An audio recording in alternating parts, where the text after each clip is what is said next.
students, dear students, today we will start lesson number 1 of science, chapter 1, chemical reaction and equations. देखो, पहले मैंने जब जितने भी कॉन्सेप्ट करवाए थे उन कॉन्सेप्ट में मैंने कंपाउंड्स और उसका मॉलिक्यूलर फॉर्मूला की डिस्कस भी की थी, तो they are very useful to you in chapter number 1 and 2. अगर वो मॉलिक्यूलर फार्मूला और आयंस के बारे में आपने अच्छी तरह से सीख लिया होगा तो you will get more idea regarding to chemical reaction and equations.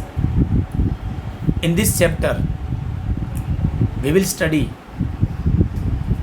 Types of chemical reactions as well as corrosion and rancidity. These are the important topics in this chapter. So here we are going to start. First, that is changes. तो देखो, changes मतलब फेरफार, हमारे भाषा में कहते हैं फेरफार. देखो, हमने अर्लियर क्लास में पढ़ लिया है कि चेंजेस दो टाइप के होते हैं, एक फिजिकल चेंज और एक केमिकल चेंज. फिजिकल चेंज में only there is a change in physical property. Physical property मतलब उसका फिजिकल स्टेट चेंज हो जाएगा. Let's take an example. देखो, पानी है और एक है आइस, बर्फ. उन दोनों में फ़र्क क्या है? क्योंकि पानी है वो H2O यानी कि पानी का वो लिक्विड फॉर्म है, तो इसको हम H2O in bracket L for liquid ये आप लिख सकते हो. और जो आइस है that is the solid form of the water, यानी कि पानी का वो सॉलिड फॉर्म है, तो उसको आप H2O इन ब्रैकेट S लिख सकते हो. तो यहाँ पे क्या हुआ, यहाँ पे उसका स्टेट चेंज है. ये सॉलिड फॉर्म में है बर्फ और पानी है वो लिक्विड फॉर्म में है, लेकिन उसका जो केमिकल कंस्टिट्यूएंट है H2O और H2O, हाइड्रोजन के दो एटम्स और ऑक्सीजन का एक एटम कंबाइन होकर पानी का एक मॉलिक्यूल बनाता है, तो H2O दोनों यानी कि केमिकल कंस्टिट्यूएंट इज सेम दोनों में, ओनली फिजिकल स्टेट चेंज है. So that is called physical change. और यहाँ पे दूसरी बात करते हैं केमिकल चेंज. केमिकल चेंज में क्या होता है, उसका केमिकल कंस्टिट्यूएंट ही बदल जाएगा. जैसे कि एग्जांपल दो, रस्टिंग ऑफ आयरन. तो आयरन है वो Fe, ठीक है, और उसका रस्ट, ठीक है ना, तो रस्ट को हम कहते हैं iron oxide. So that is the Fe2O3, ठीक है, ये ऑक्साइड फॉर्म है, तो केमिकल कंस्टिट्यूएंट बदल गया. तो change in the chemical constituents that is called chemical change. अब फिजिकल चेंज की बात करते हैं कि फिजिकल चेंज तो इट कैन बी रिवर्स्ड, उसको आप रिवर्स कर सकते हो. आइस को फिर से वाटर में और वाटर को फिर से आइस में कन्वर्ट कर सकते हो. और इसमें क्या होता है, it can not be reversed. दूसरी बात एग्जांपल देंगे तो इवापोरेशन है ना, पानी का जो इवापोरेशन होता है, क्या होता है इवापोरेशन में कि at the atmospheric temperature, atmospheric pressure and temperature क्या हो जाता है, पानी वो इवापोरेट होके ऊपर चला जाता है वेपर फॉर्म में, और वो वेपर फिर से ऊपर जाएगी तो क्या होगी, ठंडी होगी, तो फिर से वो पानी के फॉर्म में नीचे आएगी, है ना. ये the chemical constituent same but physical state is not same, ठीक है ना. और melting of wax, freezing of water, this are the example of the physical change. Chemical change में आएगा conversion of milk to curd. Curd को आप फिर से मिल्क में कन्वर्ट नहीं कर सकते, और crusting of iron and digestion of food. These are the example of the chemical change. Now student, we will see chemical reaction. देखो, अब ये chemical reaction क्या होता है. देखो, chemical reaction जब होती है तो दो या दो से ज़्यादा सब्सटेंस कंबाइन होके एक नया सब्सटेंस ही बनाता है.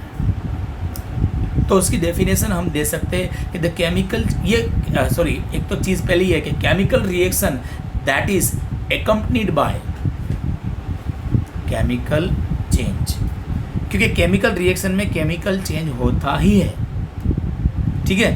तो the chemical change in which 2 or more substance react to form new substance is called chemical reaction with entirely different property। हाँ या क्योंकि जो मतलब जो कंबाइनिंग हो रहा है 2 or more substance रिएक्ट हो रहा है और जो नया सब्सटेंस जो फॉर्म होता है they both are having the different property, so that's why here we have written that with entirely different property is called chemical reaction। अब देखो ये जो रिएक्टिंग सब्सटेंस है जो रिएक्शन में भाग लेते हैं, they are taking part in the reaction, उसको हम रिएक्टेंट कहते हैं। और जो न्यू सब्सटेंस फॉर्म होता है जो बनता है, ठीक है ना, after the reaction, that is called product.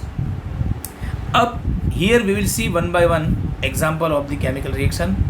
Milk gets spoiled in summer. Summer में अगर रूम टेम्परेचर के ऊपर हम मिल्क को रखेंगे तो स्पॉइल हो जाएगा, that is the example of the chemical reaction. Iron article get corroded in humid air. Humid air मतलब जिसमें पानी के ड्रॉपलेट होते हैं, उस एयर में अगर हम आयरन आर्टिकल्स रखेंगे तो उसके ऊपर रस्टिंग होगा, मतलब उसका कोरोजन होगा। And fermentation of grapes, grapes को रखेंगे तो क्या हो जाएगा, फर्मेंटेशन मतलब उसका कहते हैं ना आथा आना, तो दैट इज कॉल्ड फर्मेंटेशन, और उससे ही अल्कोहल बनता है, ठीक है ना। और कुकिंग ऑफ फूड, तो फूड का जो कुकिंग करेंगे तो उसका जो क्या कहते हैं न्यू सब्सटेंस बनता है, they are having the different properties in the reaction. Digestion of food in the body and process of respiration. Digestion और रेस्पिरेशन हम पढ़ेंगे बायोलॉजी के फर्स्ट लेसन में। उसके बाद देखो इस चैप्टर में सर्टेन एक्टिविटी भी है, तो वो activity exam point of view में भी आ सकता है, but we will see at the end of this chapter each and every activity. तो एक्टिविटी का ये पार्ट है कि burning of magnesium ribbon in air. देखो मैग्नीशियम रिबॉन को हम जब क्या कहते हैं बर्निंग करते हैं तो हमारे आइस को भी प्रॉब्लम करे, ऐसा वो क्या कहते हैं वो इतना लाइटनिंग करेगा, ठीक है ना, उसके साथ वो जलेगा और मैग्नीशियम ऑक्साइड बनाएगा। तो यहाँ पे देखो मैग्नीशियम उसके रिएक्शन देख लेते हैं, ठीक है ना। ठीक है, मैग्नीशियम सॉलिड फॉर्म में वो पट्टी रिबन है, ठीक है, उसको ऑक्सीजन सप्लाई। देखो बर्निंग मतलब क्या हुआ, बर्निंग को हम कंबशन भी कहते हैं, ठीक है ना।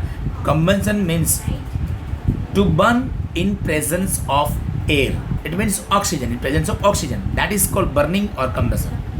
तो यहाँ पे ऑक्सीजन सप्लाई होगा, उसके ऊपर जो और एरो बताया है, ठीक है, उसके ऊपर एक ट्राइंगल जैसा सिंबल है। ये क्या करता है कि हम हीट सप्लाई करते हैं उसको, ठीक है ना, और बनता है मैग्नीशियम ऑक्साइड MgO, ठीक है। और यहाँ पे बैलेंस के लिए मैंने 2 और 2 ये लगा दिया, और बैलेंस वाला भी हम एक लेक्चर पूरा पढ़ेंगे, बैलेंस कैसे करना है, ठीक है ना, वो वीडियो पूरा दिखाऊंगा मैं आपको। तो मैग्नीशियम ऑक्साइड बना, ठीक है। अब reaction between lead nitrate and potassium iodide, that is also example of the chemical reaction. एक चीज़ और भी है कि हमने जो एग्जाम्पल ये पढ़ा मैग्नीशियम रिबॉन वाला, इसमें जो MgO और O2 है दे आर द रिएक्टेंट, और जो न्यू सब्सटेंस फॉर्म होता है MgO that is the product. तो एरो जो है एरो की लेफ्ट साइड वाले है वो रिएक्टेंट है, राइट साइड वाले प्रोडक्ट है, ठीक है। अब reaction between lead nitrate and potassium iodide, तो लेड नाइट्रेट का हमने वो ये जो मॉलिक्यूलर फॉर्मूला है वो मैंने अपने कॉन्सेप्ट चैप्टर में पढ़ा लिया है कि लेड का होता है Pb, NO3 का होता है -1, Pb +2 होता है, तो NO3 2 चाहिए, वो लेड नाइट्रेट का Pb NO3 ट्वाइस। ये AQ क्या लिख रहा हूँ, AQ का मतलब एक्वस सॉल्यूशन। एक्वस सॉल्यूशन मतलब पानी में बनाया हुआ सॉल्यूशन, ठीक है ना। तो ये लेड नाइट्रेट वो उसका वो कलरलेस होगा, उसका सॉल्यूशन कलरलेस होगा, उसमें कोई कलर नहीं आएगा। और पोटेशियम आयोडाइड मतलब KI, that is also colourless. तो जब ये दोनों के बीच रिएक्शन होती है तो कैसे बनता है, देखो Pb होता है उसका चार्ज प्लस, NO3 का होता है माइनस, K का होता है प्लस और I का होता है माइनस। तो जब ये रिएक्शन होती है ना तो चार्ज का एक्सचेंज हो जाता है। We will see in displacement, double displacement reaction, this is also the example of the double displacement reaction we will see. तो ये जो K वाला जो पॉजिटिव चार्ज था वो NO3 नेगेटिव के साथ कंबाइन हो जाएगा, और Pb जो प्लस था वो I नेगेटिव के साथ कंबाइन हो जाएगा। तो PbI2 क्यों बना, क्योंकि Pb का चार्ज +2 है, I का है -1, तो ऑब्वियसली -2 करने के लिए 2I चाहिए, तो PbI2 बना। तो ये लेड आयोडाइड और K+1 होता है, NO3- होता है, तो KNO3, ठीक है, ये पोटेशियम है। अब यहाँ पे मैंने बोला है येलो, तो ये येलो प्रेसिपिटेट्स, अब हमने ये भी पढ़ा था, ठीक है, कि जब केमिकल रिएक्शन होती है तो एक तो स्टेट चेंज भी हो सकता है, फिजिकल स्टेट। तो देखो पहले एग्जांपल में Mg और O2 और MgO, देखो Mg सॉलिड फॉर्म में था, O2 क्या था, गैसियस फॉर्म में था, कंबाइन हुआ MgO, उसका फॉर्म सॉलिड हो गया। तो यहाँ पे चेंज O जो था गैसियस फॉर्म में था, अब MgO के साथ जो आया तो वो सॉलिड फॉर्म में हो गया, मतलब उसका फिजिकल स्टेट चेंज हुआ। यहाँ पे देखिए ये कलरलेस था, ये कलरलेस था, लेकिन येलो प्रेसिपिटेट्स हमें दिखाई दी है। तो आगे हम देखते हैं, मैंने आपको लिखवाया था, मैं फिर से रिमाइंड करवा रहा हूँ कि सॉरी वो कॉन्सेप्ट में था, तो शायद यहाँ पे नहीं होगा, एक मिनट, यहाँ पे शायद आया कि what type of changes are observe during the chemical reaction. तो देखो चेंज इन फिजिकल स्टेट, तो मैंने फिजिकल स्टेट वाला समझा दिया। चेंज इन कलर, देखो कलरलेस था, कलरलेस यहाँ पे क्या आया, येलो कलर आया, तो कलर भी चेंज हुआ। दूसरा हुआ फॉर्मेशन ऑफ प्रेसिपिटेट्स, लास्ट जो है वो, तो यहाँ पे PbI2 के प्रेसिपिटेट्स जनरेट होते हैं, ठीक है ना।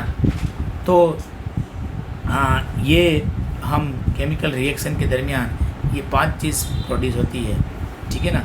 और एक और भी है, मैं समझा रहा हूँ फिर से, कि यहाँ पे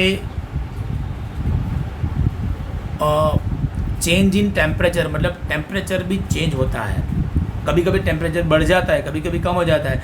अगर वो एक्सोथर्मिक है तो हीट इज़ लिबरेटेड, तो टेम्परेचर बढ़ जाएगा, और अगर एंडोथर्मिक है तो हीट इज़ एब्जॉर्ब, टेम्परेचर कम हो जाएगा। तो वो भी हम देखेंगे। और इवोल्यूशन ऑफ गैस, मतलब गैस जनरेट होता है, वो अभी अनदर एग्जांपल में पढ़ेंगे। तो ये 5 टाइप के change during the chemical reaction होता है, ठीक है ना।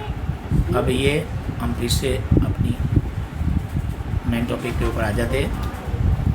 तो यहाँ पे पोटेशियम आयोडाइड और सॉरी लेड आयोडाइड और पोटेशियम नाइट्रेट बना, ठीक है ना। अब reaction between zinc metal and dilute sulphuric acid. तो जिंक मेटल मतलब Zn सॉलिड और H2SO4 एक्वस सल्फ्यूरिक एसिड का फॉर्मूला है। अब ये ZnH2SO के साथ कंबाइन हो जाएगा, जिंक सल्फेट और H2 गैस लिबरेट। ये ऊपर एरो बता रहा है कि ये ही गैस इज इवॉल्व, ठीक है ना, ड्यूरिंग द रिएक्शन, ठीक है। तो ये हाइड्रोजन, तो यहाँ पे देखो कि इवोल्यूशन ऑफ द गैस हुआ। तो हम ये पूरा टॉपिक अंडरस्टैंड कर गए होंगे और आप समझ गए होंगे, I hope. Okay, so in next topic we will see in our next video.